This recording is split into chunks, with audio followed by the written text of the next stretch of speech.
लोहिया अस्पताल के डॉक्टरों ने कोलकाता कांड को लेकर चेतावनी दी कि आने वाले समय में ओपीडी के साथ इमरजेंसी सेवाएं भी बंद कर देंगे।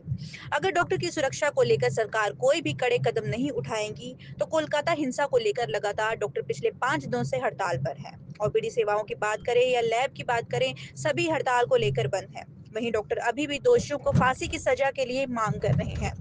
डॉक्टरों ने सीबीआई से भी जांच के कड़े कदम उठाने की मांग की है। डॉक्टरों ने कहा कि पश्चिम बंगाल सरकार की मुखिया ममता बनर्जी खुद एक महिला है, उनको महिलाओं के लिए कड़े कदम उठाने जाने चाहिए।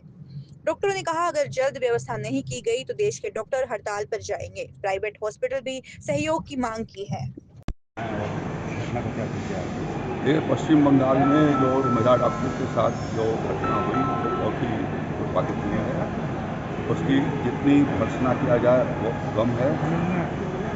भारत सरकार ने और सुप्रीम कोर्ट ने सीबीआई जांच के आदेश कर दिए हैं। सीबीआई जांच के कई ग्रुप बना करके और उनके लिए वो गाइडलाइंस भी तय कर दिया कि किन किन चीज़ों को कौन कौन से ग्रुप जांच करेंगे।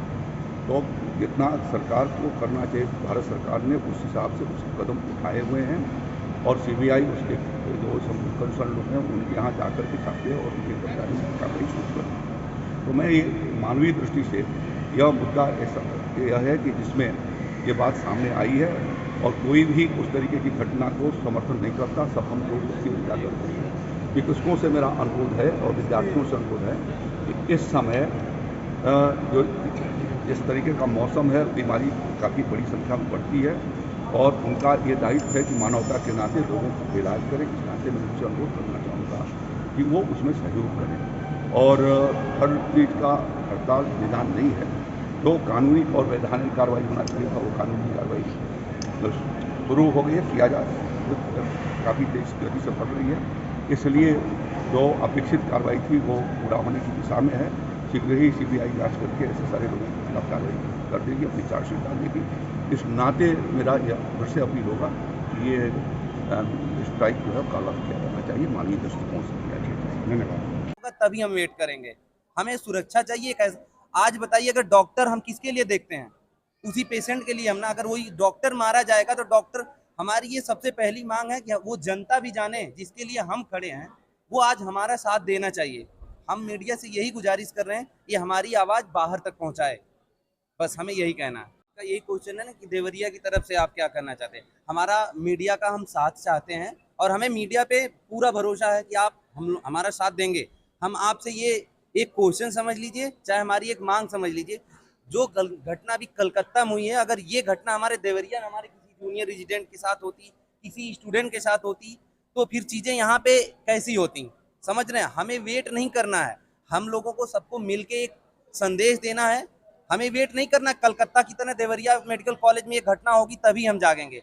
हमारी मांग यहाँ सबकी यही है, जैसे डॉक्टर साहब ने बताया है कि अगर नेक्स्ट यहाँ पे कुछ होता है तो हमारे लिए क्या है, सुविधाएं क्या है। और हम तब तक कुछ नहीं, हम ये प्रोटेस्ट अनिश्चित काल के लिए चलेगा जब तक लिखित में कोई हमें ऊपर से वो नहीं मिल जाता कि ये हमारी मांगे पूरी होंगी। हमें को फॉरवर्ड किया था, हमने उनको बताया था। क्या कार्रवाई हुई? क्या कोई कार्रवाई हुई? क्या बताया? नहीं, उनके द्वारा हमें हमारे गार्ड जो हैं हमारे आते हैं, रोज आते हैं, सुबह शाम गार्ड रहते हैं। उसके बाद से यहाँ पे हुआ है, गार्ड आते हैं, दोनों टाइम आते हैं। जब बुलाया जाता है सबका नंबर है, वो लोग देखते हैं। हाँ, अभी देखिए हमारा जो असली मुद्दा है, नहीं आप देखिए, अब हम बता रहे हैं, आप क्या सेफ्टी की बात, वही हम भी बात कर रहे हैं। एक चीज नहीं, हम ये बोलना चाहेंगे, कल जो ये कि वहाँ पे उन डॉक्टर के साथ जो भी उनके साथ हुआ, उसमें जो भी इन्वॉल्व है, एक इंसान को पकड़ा गया है, हमें पता है कि एक इंसान नहीं है, तो जो भी ऊपर से नीचे तक उसमें इन्वॉल्व है, हम चाहते हैं सबका नाम पहले सामने आए और सबको सजा मिले, सब सलाखों के पीछे जाएं। और हमारी दूसरी डिमांड ये है कि डॉक्टर्स को हॉस्पिटल के लेवल पे हर डॉक्टर को सेफ्टी मिले, सिक्योरिटी मिले, पुलिस हो, गार्ड हो, और सबकी सिक्योरिटी, मतलब डॉक्टर्स की सिक्योरिटी बहुत इंपॉर्टेंट है। देवरिया में आप लोग धरने पे इसी मुद्दे को बैठे हैं? देवरिया में हम लोग धरने पर अभी बहुत लेट मुद्दे पर बैठे हैं। ये घटना आज से 4 दिन पहले की है।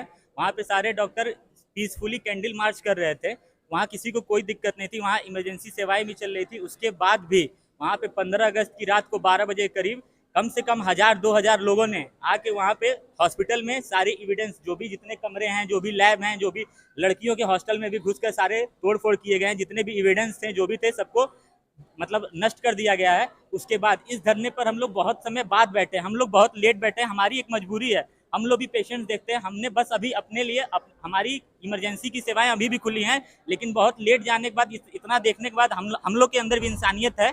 और मैंने ये चीज़ देखी है, केवल यहाँ पे केवल जितने डॉक्टर लोग हैं बस उन्हीं को फर्क पड़ रहा है। पूरे भारत में जहाँ जहाँ मेडिकल कॉलेज में पढ़ने वाले बच्चे हैं, सिर्फ वही लोग इस धरने को हैं। बाकी जो आम जनता है, जो लोग मैसेज करते हैं, डॉक्टर साहब नमस्ते, हमारा ये बीमारी है, हमको बुखार है, हम लोग उनको बताते हैं, क्या उनका ये नैतिक नहीं बनता है? आज वो पढ़ने वाली लड़की है, वो एजुकेटेड है, वो वहाँ पे अपने जहाँ काम करती है वहाँ सेफ नहीं है, तो बताइए कहाँ से आम जनता कहाँ से सेफ रहेगी? ये लड़की और एक डॉक्टर की बात है, लेकिन ये उन सारी लड़कियों की बात है, ये सबकी इंसानियत की बात है। यहाँ पे सबको खड़ा होना पड़ेगा।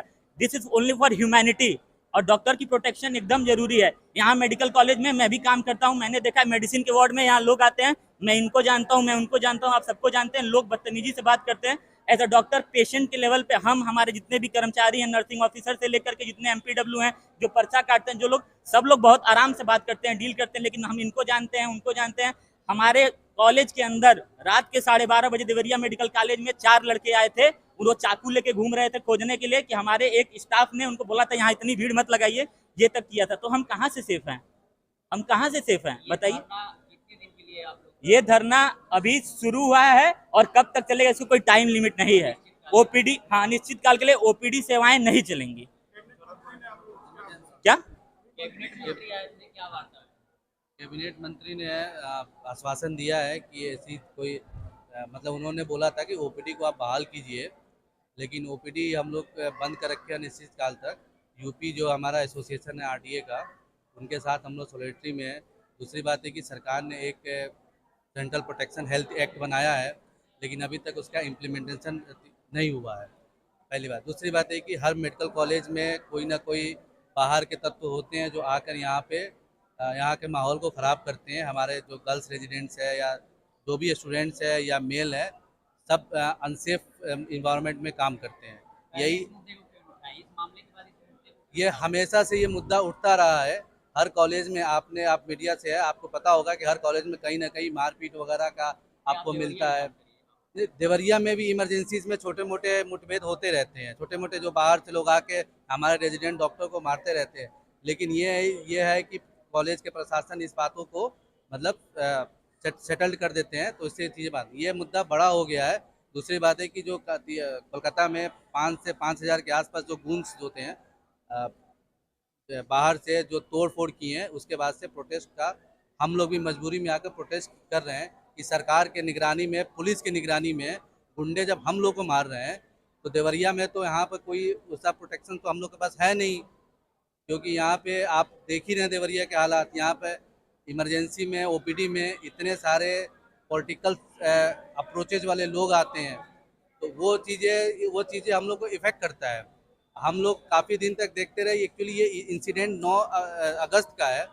उसके बाद से जब 15 अगस्त को दोबारा इंसिडेंट हुआ वहाँ पे हमारे रेजिडेंट के साथ, क्योंकि वो पीसफुली कैंडल मार्च और पीसफुली प्रोटेस्ट कर रहे थे, लेकिन उसके बावजूद भी जो गूंज थे, उन्होंने जो रात में आकर हॉस्टल में तोड़फोड़ किया, हॉस्पिटल में तोड़फोड़ किया, उसके बाद से आप देख सकते हैं कि पुलिस के प्रोटेक्शन में भी ये हालत है।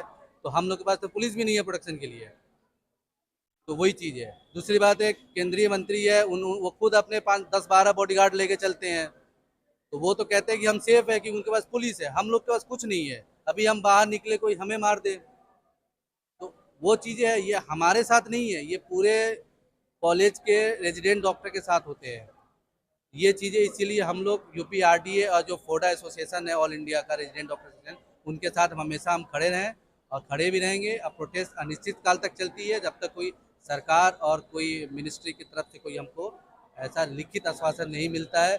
और जो ट्रायल चल रहा है वो फास्ट ट्रैक ट्रायल नहीं स्टार्ट होती है, और जो गूंज है उनको पकड़े नहीं जाते हैं, उनकी सज़ा नहीं होती है, तब तक ये कंटिन्यू चलता रहेगा।